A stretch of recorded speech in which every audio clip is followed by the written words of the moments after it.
नमस्कार सभी को। आज मैं सहारा सोसाइटी बठिंडा की तरफ से आपके लिए एक नया वीडियो लेकर आई हूँ, जिसमें कि हम बात करेंगे ऑटिज्म और उसके अंदर घर पर थेरेपी कैसे देते हैं, जैसे कि बोलते हैं home therapy plan. So first of all हम बात करेंगे कि ज़्यादातर पेरेंट्स का ये क्वेश्चन रहता है कि हमारा बच्चा घर पे ये नहीं करता है, यहाँ पे करता है, या फिर यहाँ पर नहीं करता है, घर पे तो ये चीज़ें करता है। तो क्या होता है कि ऑटिज्म में हर एक बच्चा डिफरेंट होता है एंड यूनिक होता है, तो हम हर एक बच्चे के लिए एक सेम टेक्निक तो लेकर नहीं चल सकते। So what we have to do is हमको अलग अलग टेक्निक्स को यूज करना है एंड फाइंड आउट करना है कि हमारा जो डिफरेंट पेशेंट्स है या फिर आपका जो डिफरेंट बच्चा है उसके लिए क्या रिक्वायर्ड नीड्स हैं या फिर क्या अचीवमेंट्स वो यूज कर सकता है। सबसे पहले पैटर्न निकालना।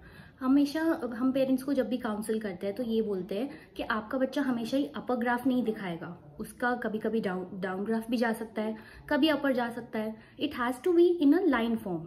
इट्स नॉट ईजी कि हर बार वो ऊपर जाए या हर बार वो नीचे ही जाए, डाउनफॉल में ही जाए।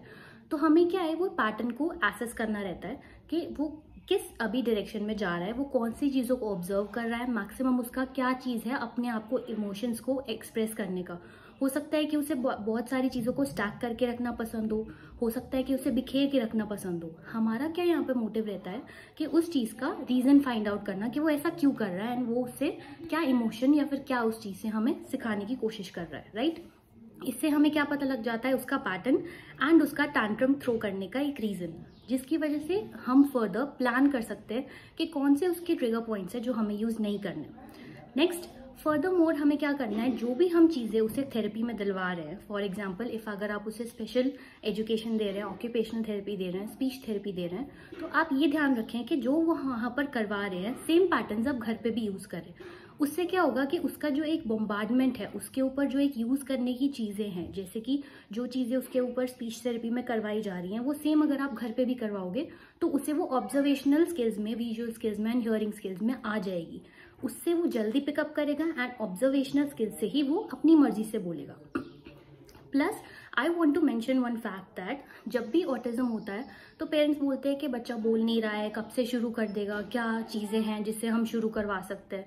इंपॉर्टेंट थिंग यहाँ पर क्या है कि बच्चा कभी भी हमारे बोलने से नहीं बोलेगा। आपको ये चीज़ ध्यान रखनी पड़ेगी कि वो हमेशा अपनी मर्जी से बोलेगा एंड हमेशा उसका जो भी ऑब्जर्वेशनल स्किल्स है, उसका जो भी लैकिंग पावर है, उसको ओवरकम करके वो खुद ही बोलेगा।